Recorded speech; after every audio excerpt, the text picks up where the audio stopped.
욥기 16장 18절부터 17장 16절입니다. 땅아 내 피를 가리지 말라. 나의 부르짖음이 쉴 자리를 잡지 못하게 하라. 지금 나의 증인이 하늘에 계시고 나의 중보자가 높은 데 계시니라. 나의 친구는 나를 조롱하고 내 눈은 하나님을 향하여 눈물을 흘리니 사람과 하나님 사이에와 인자와 그 이웃 사이에 중재하시기를 원하노라. 수년이 지나면 나는 돌아오지 못할 길로 갈 것임이니라. 나의 기운이 쇠하였으며 나의 날이 다하였고 무덤이 나를 위하여 준비되었구나. 나를 조롱하는 자들이 나와 함께 있으므로 내 눈이 그들의 충동함을 항상 보는구나. 청하건대 나에게 담보물을 주소서. 나의 손을 잡아줄 자가 누구리이까? 주께서 그들의 마음을 가리어 깨닫지 못하게 하셨사오니 그들을 높이지 마소서. 보상을 얻으려고 친구를 비난하는 자는 그 자손들의 눈이 멀게 되리라. 하나님이 나를 백성의 속담거리가 되게 하시니 그들이 내 얼굴에 침을 뱉는구나. 내 눈은 근심 때문에 어두워지고 나의 온 지체는 그림자 같구나. 정직한 자는 이로 말미암아 놀라고 죄 없는 자는 경건하지 못한 자 때문에 분을 내나니 그러므로 의인은 그의 길을 꾸준히 가고 손이 깨끗한 자는 점점 힘을 얻느니라. 너희는 모두 다시 올지니라. 내가 너희 중에서 지혜자를 찾을 수 없느니라. 나의 날이 지나갔고 내 계획, 내 마음의 소원이 다 끊어졌구나. 그들은 밤으로 낯을 삼고 빛 앞에서 어둠이 가깝다 하는구나. 내가 스올이 내 집이 되기를 희망하여 내 침상을 흑암에 펴놓음. 무덤에게 너는 내 아버지라 구더기에게 너는 내 어머니 내 자매라 할지라도 나의 희망이 어디 있으며 나의 희망을 누가 보겠느냐. 우리가 흙 속에서 쉴 때에는 희망이 스올의 문으로 내려갈 뿐이니라. 아멘.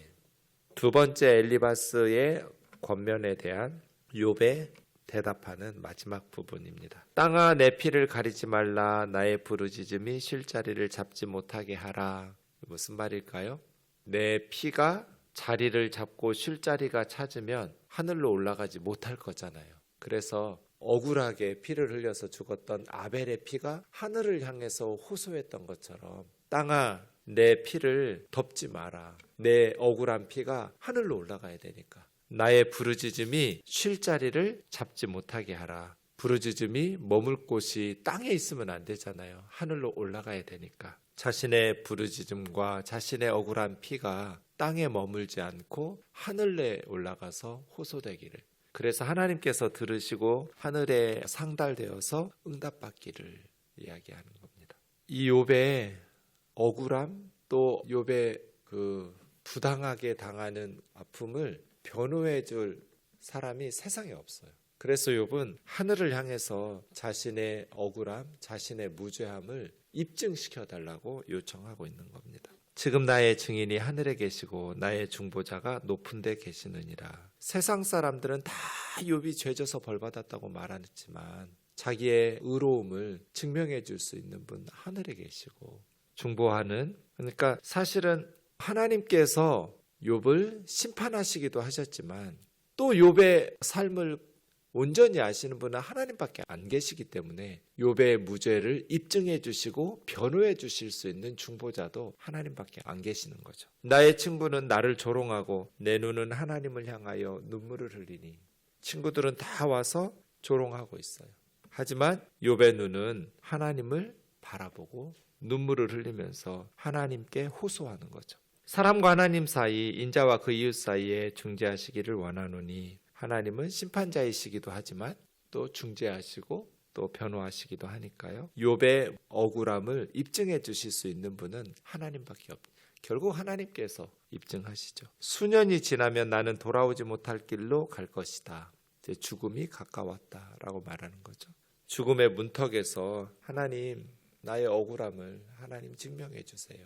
죽음이라는 거는 뭐 왕복 티켓이 아니잖아요. 편도예요. 가면 못 돌아와요. 그러니 죽어버리면 세상 사람들이 그냥 욥은 나쁜 놈, 하나님 앞에서 전무후무한 죄를 지었기 때문에 전무후무한 벌을 받은 사람이야 라고 수치스럽게 불명예스럽게 욥에 대한 조롱과 비난으로 끝나겠죠. 그게 마치 옳은 것처럼 세상에 남게 되겠죠. 그러니 수년이 지나면 내가 죽을 텐데 내가 죽기 전에 하나님, 저의 억울함을 풀어주세요. 눈물을 흘리면서 하나님을 바라보고 또 자기 피의 호소가 부르짖음이 땅에서 머물지 말도록 하늘에 상달돼야 되니까 땅아 내 피를 덮지 말고 가리지 마라. 나의 부르짖음을 붙잡지 마라. 머물지 못하게 해라. 하늘로 올라가 상달돼야 된다라는 것이죠.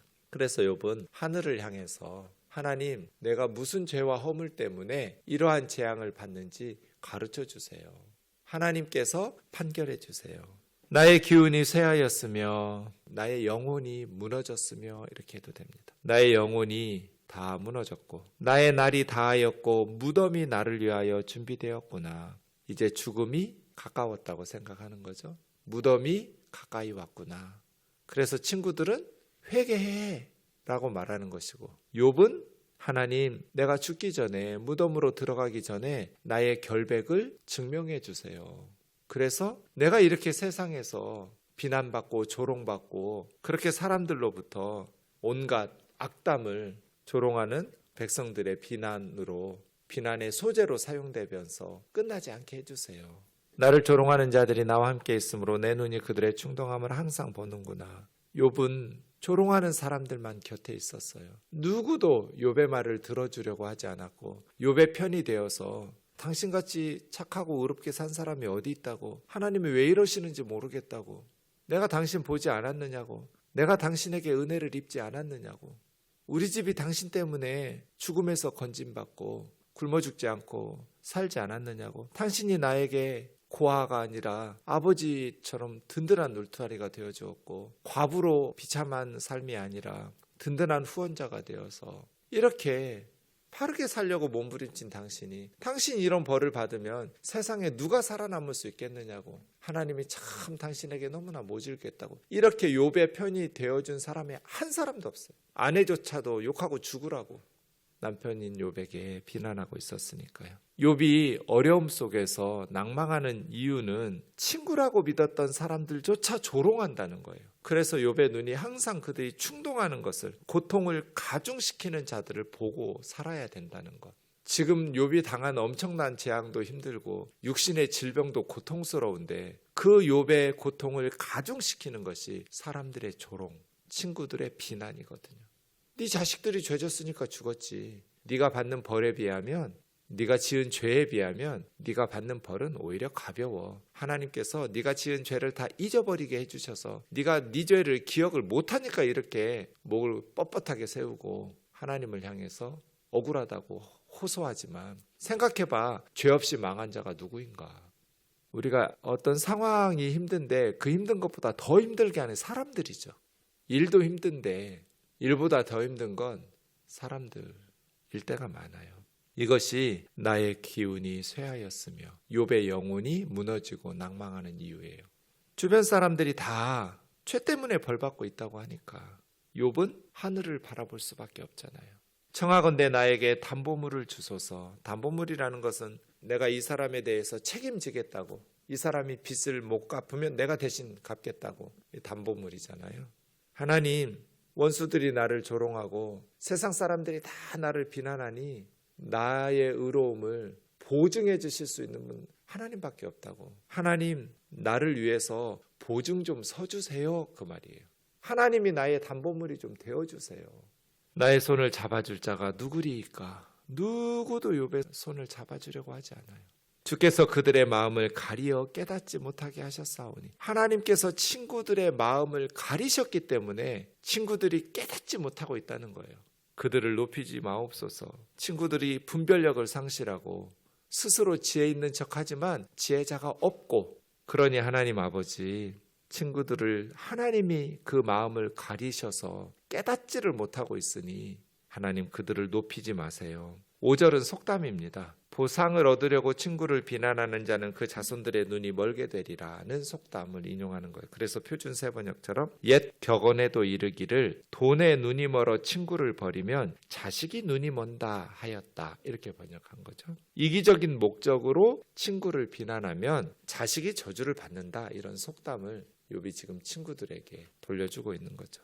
하나님이 나를 백성의 속담거리가 되게 하시니, 그렇게 존경받고 살던 욥이 이제는 백성들의 조롱거리가 되고 속담거리가 되고 뒤에서 씹어대는 그러한 소재가 되어버렸어요. 그들이 내 얼굴에 침을 뱉는구나. 침을 뱉는다는 건 멸시하는 거죠.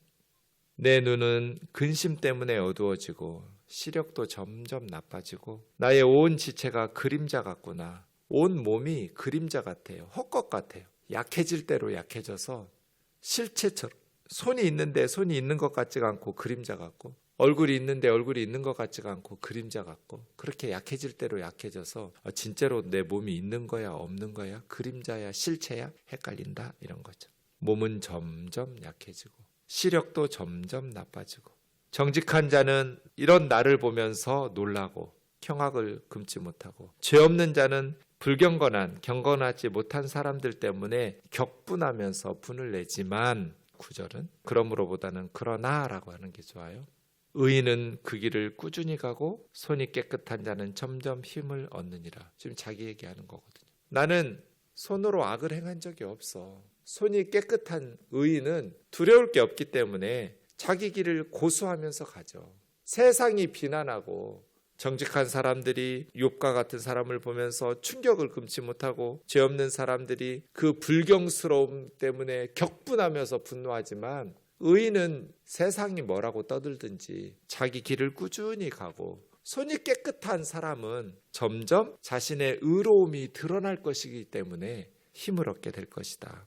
욥은 지금 세상이 조롱하고 비난하고 친구들이 그렇게 죄인 취급해도 자기 손이 깨끗하다는 거예요.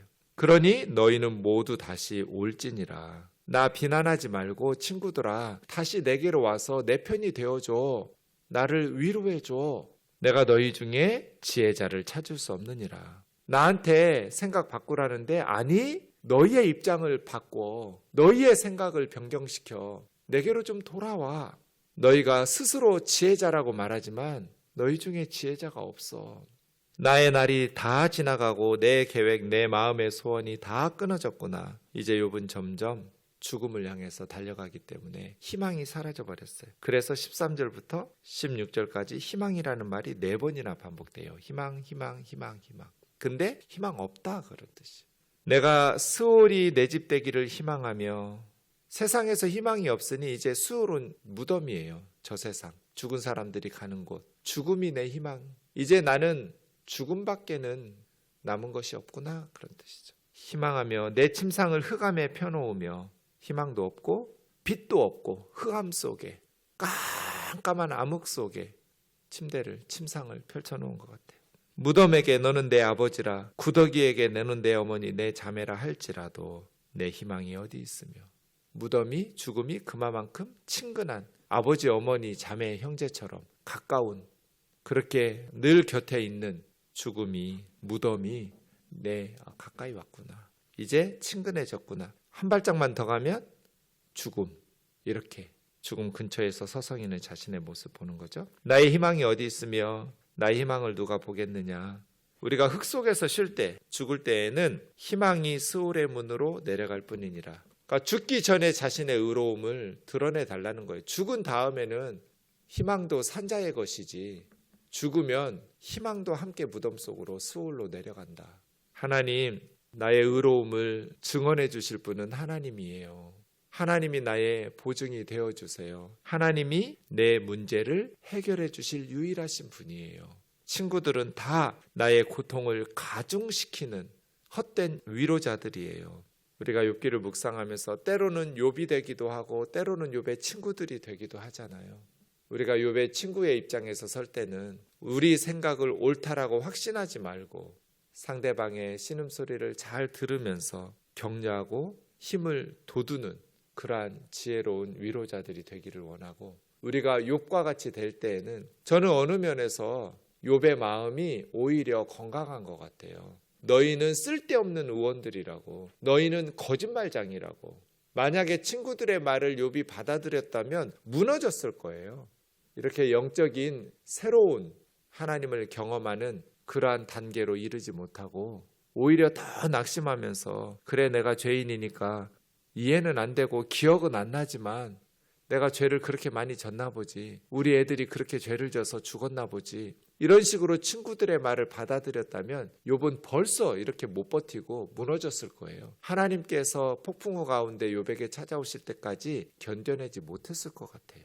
오히려 욥이 친구들과 맞서 싸우면서 너희가 아무리 비난해도 하나님께서 너희 마음을 가리셔서 깨닫지 못하는 거야. 나는 너희 중에서 지혜자를 발견할 수가 없어. 아무리 옛 선인들의 지혜를 말하고 아무리 하나님의 세미한 음성을 들었다고 말하고 아무리 너희들이 너희의 경험을 가지고 그렇게 나를 비난하지만 너희들의 비난은 다 번지수를 잘못 찾았어. 나는 죄를 숨긴 사람이 아니야. 사람들의 수모가 무서워서 대문 밖으로 나가지 못하고 내 죄를 없는 것처럼 덮고 그렇게 숨기려고 한 적이 없어. 하나님 앞에서 또 사람들 앞에서 그 죄를 해결하면서 살았지. 욥이 그런 식으로 하나님 앞에서 호소하고 눈물을 흘리면서 하나님을 바라보고 하나님 개입해 주세요. 하나님께서 이 문제를 해결해 주세요. 세상 사람들이 비난할 때 여러분이 하나님을 욥처럼 바라봐야 돼요. 때로는 욥의 친구들이 되기도 하고 때로는 욥과 같은 상황에 처하기도 할 때 하나님 앞에서 신실하게 하나님을 바라보면서 꾸준히 그 길을 걸어가면서 믿음의 길을 하나님 앞에서 견지해 갈 수 있기를 원합니다. 기도하겠습니다. 사랑하는 하나님 아버지, 오랜 시간 동안 세상의 모든 사람들이 욥을 비난하고 하나님은 침묵하고 계셨습니다. 하지만 하나님은 다 듣고 계셨고 다 지켜보시고 계셨습니다. 우리도 그러실 줄 믿습니다.